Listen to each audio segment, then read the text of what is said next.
For 35 years, the barn stood at the edge of the land like a locked memory. Its red paint had faded into a soft brown, and vines climbed its sides as if nature itself was trying to hide it. Anna passed it every day. She never touched the door. She never looked inside. She only lowered her eyes and kept walking, just as she had promised long ago. Anna was young when she married Tom. He was quiet, strong, and carried a calm that made others feel safe. The land they lived on had been in his family for generations. The house was old but warm. The barn was older. When Anna first asked about it, Tom's face changed. His voice grew firm in a way she had never heard before. "You must never go inside that barn," he told her. "Not today. Not ever." She laughed at first, thinking he was joking. But he was not. That night, he repeated the rule. No matter what happened, no matter how much time passed, the barn was forbidden. Anna agreed, though she did not understand. Love often asks for trust before answers. Over time, she stopped asking. Life filled the days. They worked the land together. They shared meals. They built a quiet happiness that did not need many words. Years passed. The barn remained locked. Tom kept the key on a chain around his neck. Anna noticed that whenever he walked near the barn, his steps slowed. Sometimes he would stand still, staring at the door, his face heavy with thoughts he never shared. They had no children. At first, that pain felt sharp. Later, it softened into a quiet ache. Anna poured her love into the home, the garden, and into Tom. He loved her deeply, but there was always something he carried alone. One winter evening, as snow fell softly outside, Tom grew ill. The sickness came fast. Within weeks, his strength faded. Anna sat by his bed day and night. On his final evening, his breathing shallow, he reached for her hand. "Promise me," he whispered. Anna leaned close, tears sliding down her face. "Promise me you will never open the barn," he said. Her heart tightened. Even then, even at the edge of life, the barn stood between them. "I promise," she said. Love made the words easy, even if her heart felt heavy. Tom smiled, a small peaceful smile, and closed his eyes. He was gone before sunrise. After the funeral, silence filled the land. Friends came and left. The house felt too large, too quiet. Anna learned to live alone. She cooked for one. She slept on her side of the bed. She spoke to no one for days at a time. The barn remained closed. Years turned into decades. Seasons came and went. Anna aged. Her hair turned silver. Her hands grew slower but steady. She repaired fences. She tended the soil. She honored the life she and Tom had built. Yet the barn never left her thoughts. It became more than wood and nails. It became a question that lived inside her. Why had Tom been so afraid? What was hidden there? What truth had he locked away? Still, she kept her promise. Sometimes at night, she dreamed of the barn door opening on its own. She would wake with her heart racing and her sheets damp with sweat. In the morning, she would walk past the barn and touch the wood lightly, then pull her hand back as if burned. 35 years after Tom's death, Anna woke to a quiet morning unlike any other. The air felt different. Still. Heavy. She sat at the kitchen table with her tea, staring at the window. A deep feeling pressed on her chest, not fear, not sadness, but something like a calling. Her eyes drifted toward the barn. She tried to shake the feeling, but it stayed. All day, her thoughts returned to that door. By evening, she stood outside, facing it directly for the first time in decades. The lock was old. Rust covered the edges. The chain hung loose. Time had done what Anna never dared to do. The lock no longer held. Her hands trembled. She whispered Tom's name into the wind. No answer came. "I kept my promise," she said softly. For 35 years. Her heart pounded as she reached for the door. The wood felt cold beneath her fingers. She paused, tears filling her eyes. "I loved you," she whispered. "I still do." Then she pulled. The door creaked open slowly, the sound echoing like a long-held breath finally released. Dust rose into the air, catching the light of the setting sun. Anna stepped inside. The smell hit her first. Old wood, hay, and something else. Something familiar. As her eyes adjusted, she saw the barn was not empty. It was filled with carefully kept things. Clean. Protected. Preserved. This was not a place of neglect. It was a place of care. Along one wall stood wooden shelves. On them were boxes, neatly labeled in Tom's handwriting. Dates. Names. Memories. Anna's knees weakened. At the center of the barn stood a workbench. On it rested a small wooden cradle, hand-carved, smooth from years of careful sanding. A folded blanket lay inside. Blue. Faded. Soft. Anna gasped. Her breath caught in her throat. She moved closer, step by step, as if afraid the vision might disappear. Her hands reached out, touching the cradle. Tears streamed freely now. On the far wall hung framed photographs. Tom as a young man. Tom standing beside Anna on their wedding day. And then, pictures she had never seen before. A baby. A tiny boy with Tom's eyes. Anna's legs gave way. She fell to her knees on the barn floor, sobs shaking her body. 35 years of silence shattered in that moment. "What did you do?" she whispered through tears. "What did you hide from me?" Her heart felt both full and broken as she stared at the life that had existed without her knowledge. The barn was not a place of shame. It was a place of loss. And this was only the beginning of the truth. Anna stayed on her knees for a long time. The barn felt quiet but alive, as if the walls were holding their breath. Her hands rested on the floor, steadying herself while her eyes stayed locked on the small cradle. It looked as if someone had cared for it every day, wiping dust that never had time to settle. Slowly, Anna stood. Her legs felt weak, but her heart pushed her forward. She moved to the shelves and touched one of the boxes. Tom's handwriting stared back at her. Each letter was careful, thoughtful, full of intention. She opened the first box. Inside were folded clothes, tiny shirts, small shoes, and a knitted cap. Anna pressed the fabric to her face. It smelled faintly of old soap and time. She felt warmth and sorrow together. These were not items saved without meaning. They were saved with love. In another box, she found letters. Each one was sealed, never sent. The first envelope had a date written on it, 1 year after their wedding. Anna sat on a nearby stool and opened it with trembling fingers. "My Anna," the letter began. "If you are reading this, then I failed to keep my promise to protect you from pain. I am writing because I do not know how to speak these words out loud." Anna's breath shook as she read on. Tom wrote about a time before he met her. A time when he was younger and less careful with his heart. He wrote about a woman he loved briefly, someone who left town without telling him she was carrying his child. Years later, she returned, sick and weak, with a baby boy in her arms. "She told me she could not keep him," Tom wrote. "She said the world had been cruel, and she had nothing left to give. She asked me to take him." Anna pressed a hand to her mouth. Tom had taken the child in secret. He had built the cradle with his own hands. He had come to the barn every night, holding his son, feeding him, singing softly. He had named the boy Leo. "I was afraid," the letter said. "Afraid to tell you. Afraid that the truth would break what we were building. I told myself I would find the right time.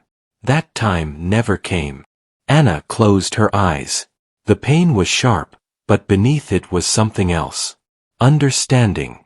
She opened the next letter. This one was dated 2 years later. Leo had grown. Tom described his laughter, his first steps, the way he reached for Tom's face when he cried. But the letters also spoke of fear. "I know this secret is wrong," Tom wrote. "But every time I look at you, I cannot bring myself to tell you. I see how gentle you are. I see how much love you give. I am afraid you will feel betrayed. Anna felt tears fall onto the paper. She had lived with Tom for decades, and yet she was only now meeting this part of him. Another letter spoke of tragedy. Leo became ill as a child. Tom described sleepless nights and silent prayers. He wrote about sitting alone in the barn, holding his son as his breathing grew weak. I lost him, Tom wrote. My boy is gone. I buried him beneath the old oak tree behind the barn. I could not bear to let anyone see my grief. I could not bear to explain a child that should not exist. Anna felt the weight of those words settle deep inside her. She stood and walked slowly toward the back of the barn. There, near a small window, stood a tiny wooden marker. It had been hidden behind stacked boards and tools. Leo. Anna knelt again, this time beside the marker. She placed her hand on the wood. You were real, she whispered. You mattered. She stayed there until the light outside faded. The sun dipped low, casting long shadows across the barn floor. Anna felt tired, but she did not want to leave. She felt as if leaving would close the door again, not just on the barn, but on the truth. She gathered the letters and carried them back to the house that night. She sat at the kitchen table and read until her eyes ached and her heart felt stretched thin. Tom's words filled the room, bringing his voice back to life. Some letters were filled with joy, some with guilt. All of them carried love. One letter stood out among the rest. It was written only weeks before Tom became sick. My Anna, it said, if I do not find the courage to tell you while I am alive, then I hope one day you will forgive me. I hope you will see that my silence was not because I did not trust you, but because I feared losing you.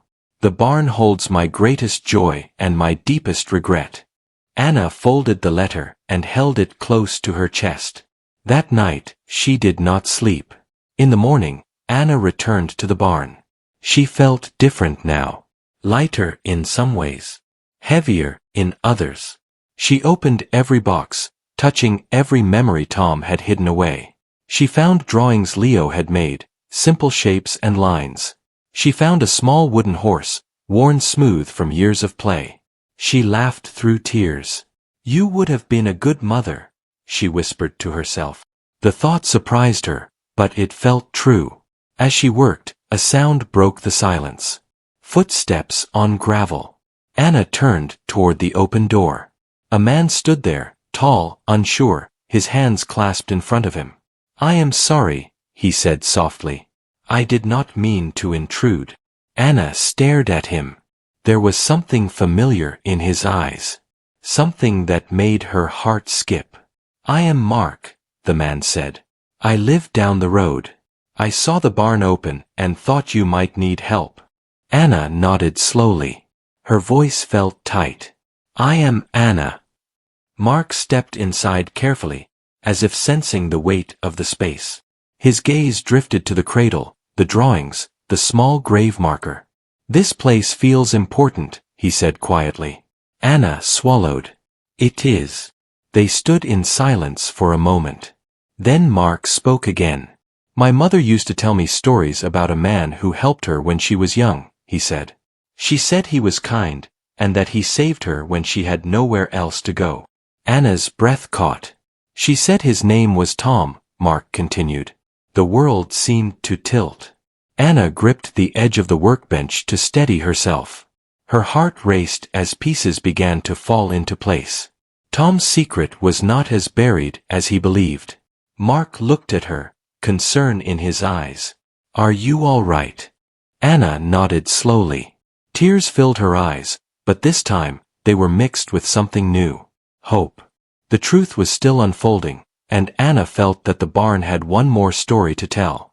Anna felt the barn grow smaller as Mark spoke. The air seemed heavier, filled with memories that refused to stay quiet. She studied his face again. The shape of his eyes. The line of his mouth. The calm way he stood. It was impossible to deny now. He carried Tom in him, not just in stories, but in blood. My mother passed away many years ago, Mark said gently. Before she did, she told me everything. She told me about the man who helped her when no one else would. She said he asked for nothing in return, only that she live a good life. Anna closed her eyes. Tom had never spoken of this kindness. He had carried it alone, just like his grief. She told me she named me Mark, he continued, but she also said that man gave me another name when I was born. Leo. The name echoed through the barn like a soft bell. Anna took a step forward. Her voice shook. Tom was my husband. Mark's eyes widened. He looked around the barn again, at the cradle, the drawings, the letters stacked neatly on the workbench. I always wondered who kept these, he said quietly. I did not know he had a family.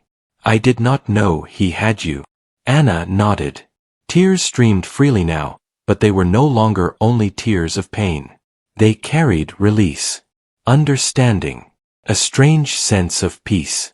He loved you, Anna said, more than you can imagine. He just did not know how to share you with the world. Mark swallowed hard. I wish I could have thanked him. Anna reached out and placed her hand on Mark's arm. You are here now. That matters. They spent hours in the barn that day. Anna showed him the letters, the small toys, the place beneath the oak tree. Mark knelt by the wooden marker and bowed his head. His shoulders shook as silent tears fell. I was not alone, he whispered. All this time, I thought I was. You never were, Anna said softly. As days passed, Mark returned often. He helped repair the barn roof. He cleared old boards and brought light into dark corners. The barn slowly transformed, not into something new, but into something open, honest. Anna felt something change inside her as well.